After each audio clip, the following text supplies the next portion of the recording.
मेरे प्रिय बच्चे, कैसे हो तुम? तुम्हारी महादेव जी तुमसे कुछ कह रहे हैं। मेरे प्रिय भक्त, आज की संदेश सुनने से पहले जो भी लाइक करके सब्सक्राइब कर लेगा, उसकी चाहे कोई भी कितना भी बड़ा इच्छा हो, आज के आज ही पूरा हो जाएगा। मैं वचन देता हूं। मेरे प्रिय बच्चे, और में कोई भी संकोच न करें और अभी लाइक करके टाइप करें ओम नमः शिवाय। मेरे प्रिय बच्चे, जो अमृत पीते हैं उन्हें देव कहते हैं, और जो विष पीते हैं उन्हें देवों के देव महादेव कहते हैं। मेरे बच्चे, शिव सृजन है और विनाश भी, शिव मंदिर है और शमशान भी, शिव आदि है और अनंत भी। ओम नमः शिवाय टाइप करें। मेरे बच्चे, मेरे जिस्म जान में सिर्फ भोलेनाथ नाम तुम्हारा है। आज अगर मैं खुश हूं तो यह एहसास भी तुम्हारा है। हर हर महादेव। मेरे प्रिय बच्चे, इसे आंख बंद करके ध्यान से सुनो। इसे सुनने से आपके जीवन में जो दुख परेशानी चल रही है वह खत्म हो जाएगा। कमेंट में महादेव जी का जय लिख दो और इस चैनल को सब्सक्राइब अवश्य कर देना। मेरे प्रिय बच्चे, तुम्हारी सबसे बड़ी कमजोरी यही है कि तुम सोचते बहुत ज्यादा हो। नहीं तो ये बात तुम्हें भी पता है कि तुम हमेशा से ऐसे इंसान हो जो दूसरों को प्रेरणा देते हैं। तुमने अंधेरे में हमेशा दूसरों को उम्मीद दिखाई है और हमेशा खुश रहने वाले इंसान हो तुम। लेकिन जब तुम अकेले बैठे हो तो तुम्हारे दिमाग में बहुत नकारात्मक बातें आ जाते हैं और वही बातें तुम्हें बहुत परेशान करती हैं। तुम बहुत अकेलापन महसूस करते हो। ये सब तुम्हारे साथ कभी होता है। मेरे प्रिय बच्चे, जब वह लोग जो तुमसे बहुत जलते हैं तुम्हारा अच्छा होता हुआ नहीं देखना चाहते हैं, वह लोग तुम्हारे ऊपर किसी प्रकार की क्रिया करते हैं, उन लोगों को पता है कि वह तुम्हारा कुछ नहीं बिगाड़ सकते, क्योंकि तुम्हारे दिन की शुरुआत मेरा नाम लेकर होता है। तुम्हारी भक्ति के आगे उनकी नकारात्मक ऊर्जा हर बार हार जाएगी। ऐसा निस्वार्थ प्रेम है तुम्हारा मेरे प्रति। ये सब कुछ सिर्फ तुम्हें परेशान करने के लिए करते हैं। हर संभव कोशिश की है इन लोगों ने कि नकारात्मकता तुम पर हावी हो जाए, पर तुम्हारे हिम्मत को आज तक कोई तोड़ नहीं पाया है। मेरे प्रिय बच्चे, तुम अभी अपने जीवन में बहुत संघर्ष कर रहे हो। तुम्हें अपना नाम बनाना है, अपने घर परिवार से हटकर खुद का कुछ करना है, लेकिन लोगों की नजर हमेशा तुम्हारे ऊपर ही रहता है। तुम क्या कर रहे हो, कब कर रहे हो, क्यों कर रहे हो, इस बात में लोगों को बहुत दिलचस्पी रहता है। तुम्हारे दुश्मन भी सिर्फ तुम्हारा ही बुरा करना चाहते हैं, क्योंकि उन्हें तुम्हें वह ऊर्जा नजर आती है कि अगर तुम्हें वक्त रहते नहीं रोका गया तो तुम कुछ बड़ा हासिल कर लोगे, जिसकी वजह से वह तुम्हारे ऊपर काला जादू करने की कोशिश करते हैं। और इसी नकारात्मक ऊर्जा की वजह से महीने में कुछ दिन ऐसे जरूर होते हैं। तुमने जो योगदान दिया है, जो बलिदान दिया है, वह सिर्फ तुम ही कर सकते हो, क्योंकि इस संसार में तो बहुत सारे लोग हैं, परंतु सबकी सोच और विचारधारा अलग अलग है। जो तुम सोचते हो वह अन्य नहीं सोचता है, क्योंकि वह सभी प्रकार का सुख चाहता है, परंतु तुमने आज तक अपने जीवन में त्यागी किया है। जब तुमने होश संभाला तो तुमने अपने बचपन का त्याग किया। मतलब जब बच्चा बड़ा होता है तो उसका बचपन ही शुरुआत होता है। उस बचपन में तुमने खेलने के बजाय अपने भविष्य की तैयारी कि तुमने पढ़ाई में अपना ध्यान दिया और दिन रात सिर्फ पढ़ाई में ही व्यस्त रहते थे। तुम्हारी उम्र के बच्चे खेल कूद में मस्त रहते थे, परंतु तुम अपनी लगन से अपनी लक्ष्य और भविष्य का सुनहरा पन्ना लिख रहे थे।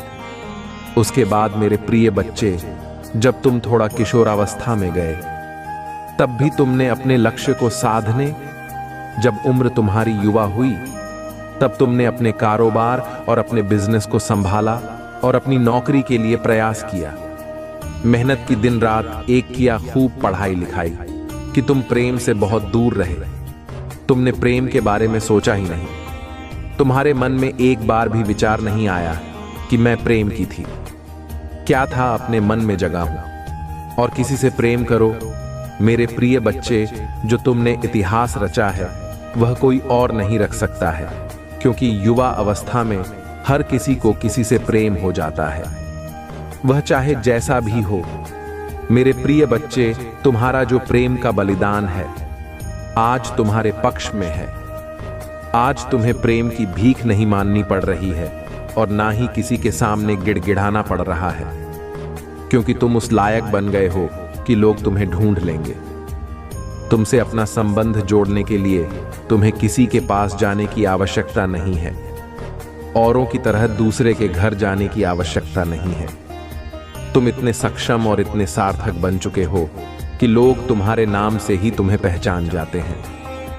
यह पहचान तुमने अपने त्याग और तप ऊपर से बनाई है। तुमने जो ब्रह्मचर्य का पालन किया है और ब्रह्मचर्य को अपनाया है, वहीं ब्रह्मचर्य तुम्हारी शक्ति बनकर तुम्हारे साथ रहा है और तुम्हें बलवान बनाया है, तुम्हारी ताकत को बढ़ाया है, तुम्हारे अंदर तेज हो पढ़ाई और तुम्हारी बुद्धि को बढ़ाया है, तुम्हारे मस्तिष्क को संतुलित रखा है। मेरे प्रिय बच्चे, यह सब तुम्हारे त्याग और ब्रह्मचर्य का फल है।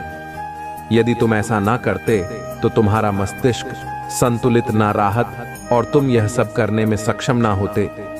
तुम्हारे लिए हर चीज असंभव हो जा। मेरे प्रिय बच्चे, यदि तुम किसी वस्तु का त्याग करते हो जो तुम्हारे लिए हानिकारक है, तो वह तुम्हारे लिए अच्छा ही होगा, क्योंकि अगर बुराई को त्याग आ जाए तो अच्छा ही तुम्हारा साथ अवश्य देती है। आज तुम्हारे त्याग ने तुम्हारे जीवन को इस प्रकार से चमकाया है जैसे कि आसमान में सूर्य चमकता है। उसकी चमक के आगे सभी की चमक फीकी पड़ जाती है। ठीक उसी प्रकार से तुम्हारी चमक से सभी लोग पीके हैं, तो तुम्हारे शत्रु भी तुम्हें नहीं पा सकते हैं, क्योंकि वह चाहे जितना मेहनत कर ले, चाहे जितना कठोर परिश्रम कर ले, किंतु तुम्हारे पास तक पहुंचने में उन्हें बरसों लग जाएंगे। तभी भी वह तुम्हारे पास पहुंच नहीं पाएंगे, क्योंकि तुम्हारी जो उपलब्धि है वहां सबसे उत्तम और महान है। क्योंकि तुम्हारे त्याग की वजह से आज तुम्हारे प्रभु ने तुम्हें उस लायक बना दिया है कि तुम जो चाहो कर सकते हो, जो चाहे पा सकते हो। मेरे प्रिय बच्चे, परंतु अब तुम्हारे जीवन में कुछ ऐसे बदलाव होंगे जिससे तुम आप बिल्कुल भी भयभीत मत होना और ना ही पीछे पकड़ना, क्योंकि समय के अनुसार हर चीज होती है। चाहे वह जो भी हो, समय के अनुसार मौसम भी परिवर्तित होता है। शरद काल में सर्दी होती है और ग्रीष्म ऋतु में गर्मी होती है, वर्ष में बरसात होती है। ठीक इसी प्रकार से जो परिवर्तन है वह सबके अंदर होते रहते हैं, सबके जीवन में होते रहते हैं। तुम कभी भी उन चीजों को अपने हृदय से मत लगाया करो जो तुम्हारे लिए सहायक सिद्ध नहीं होती हैं, क्योंकि लोगों की उन्मूलन और प्रतिकूल जो प्रक्रिया है एक दूसरे के लिए प्रयोग की जाती है, उसे नीचा दिखाने के लिए, उसे खींचने के लिए। परंतु मेरे प्रिय बच्चे, तुम्हें किसी बात की चिंता नहीं करनी है। रही बात प्रेम की, तो मेरे इस संदेश को तुम सुनते रहो। मैं सब सुनिश्चित कर दूंगा कि कब तुम्हारे जीवन में प्रेम आएगा। मेरे प्रिय बच्चे, तुम्हारे जीवन में प्रेम की एंट्री कब होगी और कब तुम्हारा जीवन साथी की तुम्हारे संबंध की तैयारी होगी। आज के तौर पर लोग इतना सब कुछ नहीं करते हैं, क्योंकि उनके पास इतना साहस ही नहीं है कि मैं इतना बड़ा त्याग कर सके। क्योंकि आज के टाइम पर तो लोगों को जो मिल जाए बस वही स्वीकार कर लेते हैं। उसके लिए यह विचार नहीं करते हैं कि यह मेरे लिए अच्छा होगा या बुरा होगा, बस यूं ही करते रहना चाहिए। मेरे प्रिय बच्चे, तुमने अब सब कुछ बहुत कुछ कर लिया है। अपने जीवन में अपने जीवन की हर उस वस्तु को प्राप्त कर लिया है जो तुम्हारे जीवन को जीने के लिए आ सकती, क्योंकि कुछ ऐसी वस्तुएं होती हैं जो जीवन की मूल अवधारणा को प्रस्तुत करती हैं। कहाँ जा रहे हो मेरे प्रिय बच्चे? यदि तुम्हें अपने भोलेनाथ जी पर, अपने महादेव जी पर विश्वास है तो हाँ टाइप करें कि महादेव जी ने जो भी मुझे बताया है वह मेरे जीवन की सत्यता को प्रमाणित करता है और मेरे जीवन की उन्मूलन व्यवस्थाओं को निर्धारित करता है जो मेरे जीवन को विचलित कर रही थी। मेरे प्रभु जी ने जो भी आज विस्तार पूर्वक मुझे जानकारी दी है, जो भी मुझे बताया है, वह सब एकदम सत्य है, देश के नकली सत्य है। इसमें कोई भी शंका नहीं है और ना ही विचार करने की बात है और ना ही इसमें कुछ असत्य है। मेरे प्रभु ने आज जो मुझ पर कृपा की है उसके लिए मैं उनको बार बार धन्यवाद देता हूँ। उन्होंने जो मेरे जीवन के बारे में अपना विचार प्रस्तुत किया है और यह संदेश मुझ तक पहुंचाया है, मैं उसके योग्य नहीं था। फिर भी मेरे प्रभु ने मुझे योग्य बनाया है और मुझे यह संदेश प्राप्त करवाया है। मैं बहुत ही भाग्यशाली हूँ। मेरी दिव्य आत्मा प्रभु महादेव जी का चिंतन करती रहेगी और स्मरण भी करती रहेगी, क्योंकि एक महादेव जी है जो इस संसार में सभी की व्यवस्थाओं को सुनिश्चित करते हैं और सभी के जीवन का आकलन और विज्ञापन करते हैं। मेरे प्रिय बच्चे, अब तुम्हें रोने की जरूरत बिल्कुल भी नहीं है, क्योंकि अब मैं जो तुम्हें बताऊंगा वह तुम्हारे जीवन का सत्य होगा। मरे बच्चे, तुम अब अपने प्रेम की तलाश मत करो। तुम आप अपने प्रेम से मत डरो, प्रेम के नाम से मत डरो, क्योंकि अब मैं जो तुम्हें बताने जा रहा हूं उसे बहुत ही ध्यान से सुनो।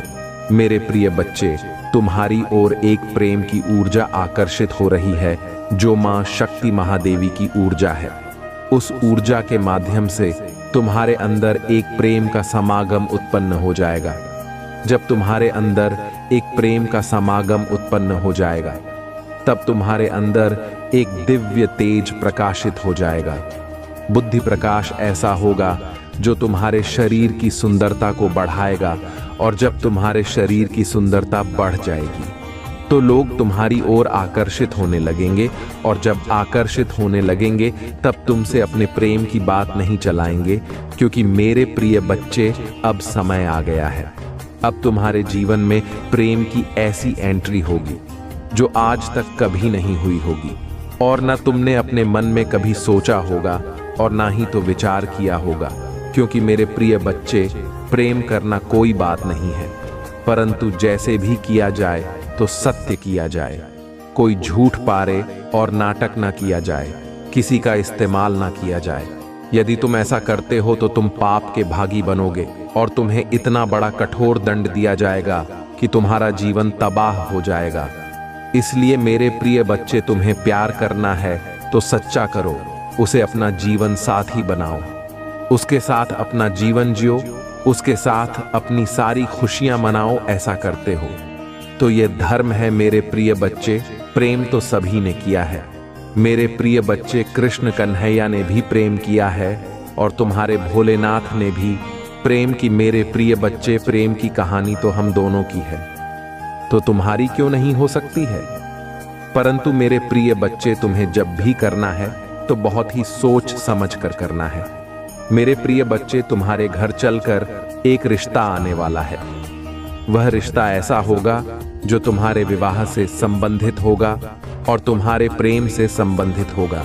वह तुम्हारे घर आने वाले हैं तुमसे संबंध जोड़ने के लिए, क्योंकि उन्होंने तुम्हें देखा है, तुम्हारे उस भोलेपन को देखा है, जिस प्रकार से तुम रहते हो, इसलिए वह तुमसे प्रसन्न हो गए हैं और तुम्हारे घर तुम्हारे रिश्ते की बात करने आ रहे हैं। मेरे प्रिय बच्चे, जब आएंगे तो तुम्हें उसे नकार नाम और ना ही तो इनकार करना है, तुम्हें उसके लिए हाँ कर देना है। परंतु मेरे प्रिय बच्चे, जो तुम्हारा प्रेमी होगा वह बहुत हीरो कौन होगा, उसकी सुंदरता उसकी चमक बनकर झलक रही होगी। मेरे प्रिय बच्चे, जो तुम चाहते थे वही जीवन साथी तुम्हें प्राप्त होगा। इसके लिए तो बिल्कुल भी चिंता मत करो, क्योंकि तुम्हारे महादेव जी ने तुम्हारे लिए उसे बनाया है। वह सिर्फ तुम्हारा है और किसी का नहीं है। यदि तुम तनिक देर भी कर देते तो भी वह तुम्हारी प्रतीक्षा करता रहता, क्योंकि रिश्ते ईश्वर परमात्मा बनाते हैं, और जब परमात्मा ने तुम्हारा रिश्ता बना दिया है तो उसे मिटाने वाला तो कोई नहीं है। बस थोड़ा समय लग सकता है, तुम्हें थोड़े समय की प्रतीक्षा करनी है। आने वाले समय में तुम्हारे घर में भी शहनाइयां बजेंगे, ढोल और गाजे बाजे बजेंगे। खुशी का ऐसा माहौल तुम्हारे घर के चारों तरफ होगा जैसे कि दूसरों के घरों में होता है, और यह सोच सोच कर परेशान होते थे कि मेरे जीवन में अब तो समय आ गया है, परंतु अभी तक प्रेम नाम का कोई नहीं आया है। तो मेरे प्रिय बच्चे, यह तुम गलत सोच रहे थे।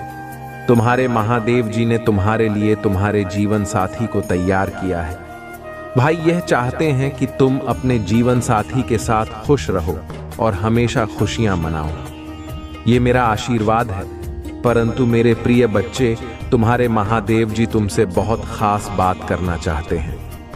इसके लिए तुम्हें अभी इस संदेश को पूरा सुनना है, अभी इसे छोड़कर जाना नहीं है। मेरे प्रिय बच्चे, जो तुमने समय की प्रतीक्षा की है, मेरे प्रिय बच्चे, जितने भी प्रेम किया है वह सब इन चीजों से अवगत जरूर होगा, क्योंकि उसकी ऐसी दशा हो गई होगी कि वह किसी से कह नहीं पा रहा होगा। क्योंकि मेरे प्रिय बच्चे, जो भी व्यक्ति बिना जाने अनजाने में किसी से प्रेम करता है तो वह उसके चरित्र और आचरण का आकलन नहीं कर पाता है। वह उसके रंग और रूप को देखकर मोहित हो जाता है और फिर वह उसे अपना प्रेम जोड़ लेता है, और जब वह प्रेम जोड़ लेता है तो फिर वह उसी में मग्न हो जाता है। फिर वह जैसा कहेगा वह वैसा ही करेगा। एक दिन ऐसा आएगा कि उसका सारा रुपया पैसा लूट कर वह चला जाएगा और फिर दोबारा फोन से बात भी नहीं करेगा और ना ही तुम्हारा फोन उठाएगा, क्योंकि उसे तो तुम्हारे पैसे से मतलब था। उसमें तुमसे सच्चा प्यार किया ही नहीं था और ना ही उसने तुम्हें अपने दिल में बसाया था। तो मेरे प्रिय बच्चे, पहले तो अपने दिल की मानो और दिल से विचार करो, ये कौन इंसान कैसा है। पहले तो इंसान की इंसानियत को समझो, उनकी अट्रैक्शन को समझो किसी को, और इतनी जल्दी अट्रैक्ट मत हो। क्योंकि मेरे प्रिय बच्चे, यदि तुम हर किसी को देखकर अट्रैक्ट हो जाओगे तो हर कोई ऐसा है, उसकी जीवन शैली कैसी है, उसका मन विचार कैसा है, यह सब तुम समझ नहीं पाओगे और बस तुम उससे प्रेम कर बैठोगे। जब कुछ समय भी जाएगा तो तुम्हें भी रोना पड़ेगा। मैंने ऐसे बहुत से लोगों को देखा है जब वह प्रेम में धोखा खाते हैं, सुबह रात दिन रोते नजर आते हैं। बहुत सारे लोग तो आत्महत्या भी कर लेते हैं और कुछ लोग आकर के मेरे दरवाजे पर, मेरे दरबार में बिगड़ते हैं कि हे प्रभु, हे महादेव जी, आप मुझे बचा लो। मेरा मन नहीं लग रहा है और ना ही मेरा दिल कार्य कर रहा है। मेरे ख्यालों में सिर्फ उसी का चेहरा आता है, उसी की याद आती है। उसने मेरे साथ बहुत बड़ा धोखा दिया है, मेरे साथ विश्वासघात किया है। मेरे प्रभु, अब मुझे बचा, मेरे प्रेमी को मुझे ला करके दे दो। परंतु मैं ऐसा नहीं करता हूं, क्योंकि वह तुम्हारे लायक नहीं है। लायक तो बस वही है जो तुम्हारे जीवन को समझ सके और तुम्हारी भावनाओं को समझ सके। यदि वह तुम्हारी भावनाओं को नहीं समझेगा, तुमसे सच्चा प्रेम कैसे कर पाएगा। मेरे प्रिय बच्चे, तुम्हें जब भी प्यार करना है तो एक सच्चे इंसान की तलाश करो जो तुम्हारी अहमियत को समझे और तुम्हारे प्रेम को समझने की कोशिश करे। प्रेम का सौदा करने वाला तुम्हारा प्रेमी हो ही नहीं सकता है, जो पैसों के लिए अपना प्रेम एक दूसरे को भेजता हूं। क्योंकि मेरे प्रिय बच्चे, इस कलयुग रूपी संसार में मैंने यही देखा है कि आज के टाइम पर लोग प्रेम के नाम पर झूठा विश्वास बनाते हैं और फिर एक दिन वह उसे छोड़कर चले जाते हैं। उसे ऐसा धोखा देते हैं कि वह जीवन में किसी से प्रेम करने के बारे में सोचेगा नहीं है, क्योंकि उसकी हालत बहुत नाजुक हो जाती है और बहुत ही गंभीर हो जाती है। उसकी स्थिति और परिस्थिति, सिचुएशन सारी अनुकूल हो जाती है। उसकी सोचने और समझने की क्षमता क्षीण हो जाती है, क्योंकि उसके मस्तिष्क और दिल में सिर्फ उसी की छवि दिखाई देती है जिससे वह प्रेम करता है। वह उसके लिए अपने घर वालों से भी लड़ाई झगड़ा कर लेता है, अपने घर वालों को भी फोड़ देता है, अपने भाई माता पिता सबको अपने प्रेम के लिए त्याग देता है। परंतु जब वही प्रेम उसे धोखा देता है, तब उसे समझ में आता है कि मेरे माता पिता और मेरे परिवार से बढ़कर कुछ नहीं है। यह प्रेम तो सिर्फ स्वार्थ है। स्वार्थ के बस में लोग प्रेम करते हैं, निस्वार्थ भाव से कोई नहीं करता है। यदि निस्वार्थ भाव से प्रेम करने लगे तो प्रेम नाम बदनाम ही ना हो, क्योंकि प्रेम में धोखा खाकर लोग अपने जीवन को बर्बाद कर लेते हैं। परंतु जैसे ही उनके जीवन में प्रेम की एंट्री होती है, वैसे ही उनका जीवन परिवर्तित होने लगता है और पूरा का पूरा एक दिन बदल ही जाता है। इस प्रकार से बदलता है कि वह दोबारा कभी प्रेम करने के बारे में सोचते ही नहीं है। इसीलिए मेरे प्रिय बच्चे, प्रेम करो तो सोच समझ कर करो, अन्यथा बिल्कुल मत करो। जब तुम्हारे माता पिता चाहेंगे तब तुम्हारा विवाह किसी ऐसे व्यक्ति से करवाएंगे जो तुम्हें अत्यधिक प्रेम करेगा, तुम्हारे सुख दुख में साथ देगा और तुम्हारे जीवन में तुम्हें कभी साथ नहीं छोड़ेगा। वह हर पल तुम्हारे साथ रहेगा, तुम्हारी देख रेख करेगा और तुम्हें अपने हृदय से लगाकर रखेगा। तू मेरे प्रिय बच्चे, जो लोग गलत बातें करते हैं वही धोखा खाते हैं जो अपने माता पिता की बात नहीं मानते, अपने परिवार वालों की बात नहीं मानते। उन्हें ही ऐसा धोखा देखना पड़ता है क्योंकि वह अपने घर वालों से, अपने परिवार वालों से छुपा कर ऐसा कार्य करते हैं। और एक दिन जब उन्हें धोखा मिलता है तब उन्हें समझ में आता है, तब उनके सभी सगे संबंधी इस बात को जान जाते हैं जिस बात को वहां छुपाता फिरता है। परंतु मेरे बच्चे, तुम्हें इन सब चीजों से कोई मतलब नहीं है। तुम तो सबसे अलग हो सकते हटकर हो, क्योंकि तुमने तो अपने जीवन में प्रेम को प्रवेश ही नहीं करने दिया है। प्रेम का ऐसा बंधन तुमने अपने शरीर में बंधा है कि किसी की भी तुम्हारे ऊपर चल नहीं पाई है। मैं तुमसे अति प्रसन्न हूं, क्योंकि तुमने जो संकल्प लिया, जो दृढ़ विश्वास किया, उसे पूरा किया, तुमने उसे तोड़ा नहीं। तुम अपनी इच्छाओं के लिए, अपनी आवश्यकताओं के लिए अपने आप को एक लो हमें तड़पाते रहे। आज जब समय आया है तो तुम्हारे जीवन का माहौल एकदम से बदला हुआ है। मेरे प्रिय बच्चे, तुम्हारे महादेव जी तुम्हारे जीवन में असीम प्यार लेकर आ रहे हैं, स्क्रीन की बकरा कांटा जो तुम्हारे जीवन को प्रकाशित कर देगी। हमारे महादेव जी प्रेम की ऊर्जा तुम्हारे अंदर समाहित कर रहे हैं, एक ऐसी ऊर्जा जो तुम्हें हर समय सही रास्ते पर सही निर्णय लेने का आदेश देगी। तुम्हारे महादेव जी तुम्हारे लिए जो भी करते हैं वह अच्छा ही करते हैं, क्योंकि वह अपने भक्तों को कभी भी निराश नहीं करते हैं। इसीलिए मेरे प्रिय बच्चे, मैं चलकर तुम्हारे पास आया हूं। तुम्हारी हर उस भूल को, हर उस गलती को माफ करने के लिए तुम्हारे महादेव जी आए हैं। तुम्हारी भूल को तुम्हारे प्रभु माफ करने का संकल्प लिया है। तुम डरो मत, गलती तो सभी से होती है, परंतु जो अपनी गलती का पक्ष आप करें और अपनी गलती को स्वीकार करें, उसे गलत नहीं कहा जाता है, क्योंकि उसमें तो अपनी गलती को स्वीकार कर लिया है। और जो व्यक्ति अपनी गलती को स्वीकार नहीं करता है और अकड़ दिखाती है, अगर हुआ खड़ा रहता है तो वह व्यक्ति क्षमता की योग्य नहीं होता है, क्योंकि उसने तो बहुत भारी गलती की, फिर वह मानने के लिए तैयार नहीं है। ऐसी स्थिति में उसे बहुत सारी आत्माओं को भोगना पड़ता है। लेकिन महादेव जी का जब क्रोध उसे पर टूटता है, तब उसे समझ आता है कि मुझे यह नहीं करना चाहिए, मुझे तो इन सब बातों को मान लेना चाहिए जो बातें मेरे विपरीत थीं। उन्हें मैं अपने अनुकूल नहीं कर सका, फिर भी मेरे महादेव जी ने मेरे पक्ष में फैसला लिया और मुझे आगे की ओर बढ़ाया। मेरे हाथ को थामा, मुझे उस योग्य समझा और मेरी भावनाओं को समझकर मेरे जीवन में में हस्तक्षेप किया और मुझे आगे बढ़ाया। अपने मन में विचार की अवधारणा जो मैं प्रस्तुत कर रहा था, वह सब मनगढ़ंत कहानी थी जो मन कहता था। मैं वैसा ही झूठ बोलना था, वह मेरा झूठ पकड़ लेता था। मैं झूठ बोलना नहीं चाहता था, परंतु मुझे मजबूरी बतिया करना पड़ रहा था, क्योंकि मैं किसी परिस्थिति से बना हुआ था।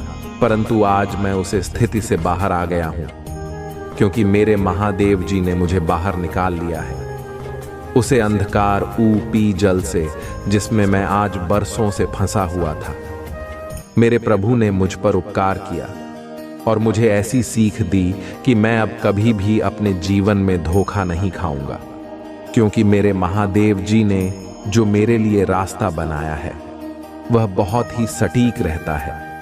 उसे रास्ते पर चलकर मैं अपने जीवन को कामयाब कर सकता हूं और अपने जीवन में खुशियों का वह माहौल बन सकता हूं जो मेरे जीवन में होना चाहिए।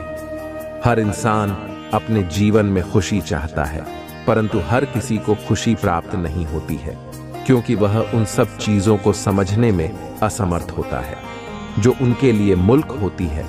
मेरे प्रिय बच्चे, एक आधारशिला को प्रस्तुत करो जो उसका आधार होता है। उसी के आधार पर सभी को कार्य करना चाहिए। क्योंकि इस पर सारा संसार टिका होता है। मेरे प्रिय बच्चे, तुम्हारे महादेव जी ने संसार को चलाने का निर्णय लिया है और कार्य शॉप है। यह कार्य बहुत ही कठिन है, परंतु करना तो पड़ता है। तुम्हारे महादेव जी तुमसे कह रहे हैं, मेरे प्रिय बच्चे, यदि तुम्हें मेरा विशेष और गुप्त रूप से आशीर्वाद चाहिए तो मेरे भाग्यशाली अंक 111 को टाइप करें। जैसे ही तुम मेरे भाग्यशाली अंक 33 को टाइप करोगे, वैसे ही मेरी गुप्त शक्ति तुम्हारी ओर आकर्षित हो जाएगी और तुम्हारे जीवन में आकर के अपना प्रदर्शन करने लगेगी, जिस वजह से तुम्हारा जीवन एक नई आधारशिला की ओर मुड़ जाएगा, जिसमें तुम्हें बहुत सारे लाभ हो सकते हैं। तुम्हारा स्वास्थ्य ठीक हो सकता है, तुम्हारा धन जो तुम्हारा अटका हुआ था वह मिल सकता है, धन के साधन तुम्हारी लाभ, तुम्हारी बिजनेस में रुचि हो सकती है और लाभ भी हो सकता है। तुम जो भी कार्य करोगे उसमें तुम्हें सफलता मिलेगी। तुम्हारी जीत तुम्हारी प्रतीक्षा कर रही होगी। कभी तुम हारने के लिए तात्पर्य नहीं रहोगे। जिधर भी जाओगे जीत कर आओगे, एक नई मिसाल बनकर आओगे, क्योंकि तुम्हारे महादेव जी का आशीर्वाद तुम्हारे साथ चल रहा है। यदि तुम्हारे महादेव जी का आशीर्वाद तुम्हारे साथ चल रहा है तो तुम्हें डरने की जरूरत ही नहीं है। सब कुछ तुम्हारे प्रभु महादेव जी, तुम्हारी माता पार्वती जी देख लेंगे, परंतु उसके लिए तुम्हें अपने महादेव जी से संबंध बनाए रखना है। उन्हें कभी भी नजरअंदाज नहीं करना है और ना ही उनके एक भी संदेश को अनदेखा करना है। प्रत्येक संदेश को जब तुम सुनोगे तो तुम्हारे जीवन की प्रत्येक जानकारी तुम्हारे सामने आती रहेगी। एक ऐसी जानकारी जो तुम्हारे सभी क्रियाकलापों की प्रस्तुति होती है। यह संदेश तुम्हारे जीवन की मूल अवधारणा है, क्योंकि मैं जो भी संदेश तुम्हारे लिए लेकर आता हूं उसमें तुम्हारी ही भलाई का विस्तार वर्णन होता है। एक ऐसा वर्णन जो तुम्हारे साथ तुम्हारी उन्मूलन व्यवस्थाओं को सुधारने का अथवा प्रयास होता है। तो मेरे प्रिय बच्चे, तुम्हें अपने महादेव जी पर, अपने भोलेनाथ पर भरोसा है तो वीडियो को 5 लोगों में शेयर कर दीजिए और चैनल को सब्सक्राइब करना मत भूलिए, क्योंकि यदि चैनल सब्सक्राइब कर लोगे तो मेरा प्रदेश संदेश तुम तक आसानी से पहुंच जाएगा और तुम मेरे सभी संदेशों का फायदा उठा सकोगे। क्योंकि मेरे ऐसे कई सारे भक्त हैं जो मेरे संदेश को प्रत्येक दिन सुनते हैं और उनसे अपने जीवन में अनेकों सीख सकते हैं और अपने जीवन में खुश हैं, जो लोग मेरे संदेश को देखकर मुंह फेर लेते हैं। ऐसे ही लोग अपने जीवन से दुखी हैं, क्योंकि तुम्हें अपने जीवन के बारे में जानकारी ही नहीं है, तो तुम आगे क्या कर पाओगे। मेरे प्रिय बच्चे, यह सत्य है, यह तुम्हारे भोलेनाथ तुम्हारे साथ हमेशा है, परंतु वह जब तक तुम्हारे साथ है, जब तक तुम सत्य कह रहे थे पर रहोगे, क्योंकि सत्य ही एक ऐसा मार्ग है जो तुम्हें अच्छा बनाने में सहयोग करता है। बाकी तो सभी लोग जैसा चाहते हैं वैसा करते हैं। उन्हें क्या, उन्हें अपने कर्म से कोई मतलब नहीं है और ना ही अपनी गंदी सोच से। बहुत लोगों की ऐसी सोच होती है जो उनके सभी विचारों से प्रतिकूल होती है। उनके मन में ऐसी आशाएं, ऐसी महिलाएं, ऐसी क्रियाएं रहती हैं जो दूसरों को दुख देने का काम करती है, दूसरे का मार्ग रोकने का काम करती है। इसीलिए आज तुम्हारे प्रभु तुम्हारे जीवन का पूरा कर तुम्हारे सामने प्रस्तुत किया है। तुम्हारी शक्ल, तुम्हारी तरह जितनी भी समस्याएं हैं, यह जीवन में जो प्रधान है वह सभी तुम्हारे जीवन को आकलन किया है और तुम्हारे सामने लाकर के एक एक बाप को अंजाम दिया है। एक ऐसा अंजाम जो तुम्हारे सभी नित्य क्रियाकलापों को व्यवस्थित करने में मदद करेगा, क्योंकि मेरे प्रिय बच्चे हैं, या तुम्हारे प्रभु भोलेनाथ जी का आदेश है। यहाँ आज के बाद तुम वही करोगे जो मैं कहूँगा, जो मैं चाहूँगा, तुम्हें वही करना होगा। क्योंकि यदि तुम अपने हिसाब से कुछ करोगे तो वह गलत भी हो सकता है और अनुचित भी हो सकता है, परंतु यदि जब तुम मेरे द्वारा बताए गए रास्ते पर चलोगे तो तुम्हारा हर रास्ता उचित होगा, हर कार्य तुम्हारा सरल होगा और सुलभ का होता हुआ पुण्य भी बहुत सरलता से होगा। मेरे प्रिय बच्चे, बात करके यूं मत सोचो। फिर भी सोने का टाइम अब बचा नहीं है। यदि तुम अभी सोते रहे तो तुम्हारा समय निकल जाएगा, क्योंकि तुम्हारा एक एक समय इतना कीमती है जो कि तुम्हारे जीवन का वृतांत बताता है। मेरे प्रिय बच्चे, इस कीमती समय को अपने हाथ से जाने ना दो, क्योंकि मेरे प्रिय बच्चे, यदि तुम इस समय अपना कार्य पूर्ण कर लेते हो तो आने वाला समय तुम्हारा सरिता से व्यतीत होने वाला है। क्योंकि मेरे प्रिय बच्चे, जीवन जीना आज के टाइम पर बहुत ही कठिन हो गया है, क्योंकि हर लोग तुम्हें परेशान हैं नजर आएंगे। कोई अपने जीवन से सुखी नहीं है। किसी के पास क्या समस्या है, किसी के पास क्या समस्या है। हर एक व्यक्ति परेशान ही नजर आएगा, और जब तुम उनके घर में जाकर देखोगे तो अनेकों दिक्कत नहीं तुम्हें नजर आएंगे। तो करने का तात्पर्य है, इस संसार में कोई सुखी नहीं है। सुखी वही है जो परमात्मा से जुड़ा हुआ है, जो परमात्मा में ली है, जो परमात्मा की भक्ति करता है, क्योंकि उसे सुख और दुख से कोई लेना देना नहीं है, और ना ही इस मोह माया भरे संसार से। संसार में हर प्राणी अपने सुख के लिए प्रार्थना करता है, अपने जीवन को एक मुलाकात इकाई के लिए प्रार्थना करता है। हे प्रभु, मेरा जीवन इतना खुशहाल बना दो कि मेरे जीवन में कोई भी दुख ना आए, और जब आएगी तो वह क्षण भर के लिए आए और तुरंत आकर के चला जाए। मुझे एक खुशहाल व्यक्ति बना दो। मेरे पास हर चीज पर्याप्त करवा दो। मेरे पास हर सुविधा उपस्थित करवा दो और व्यवस्थाओं को अंकुरित कर दो। मेरे प्रिय बच्चे, यह संसार है। यहाँ पर तुम्हें सब कुछ पाने के लिए अपने आप को बहुत ही ज्यादा मजबूत बनाना पड़ता है। अपने हृदय को मजबूत करना होता है। मेरे प्रिय बच्चे, किसी को देखकर कोई कार्य नहीं करना चाहिए कि वह व्यक्ति ऐसा कर रहा है तो मैं भी ऐसा करूं। तुम्हें अपने अनुसार, अपनी सूझबूझ के हिसाब से कोई भी कार्य करना चाहिए।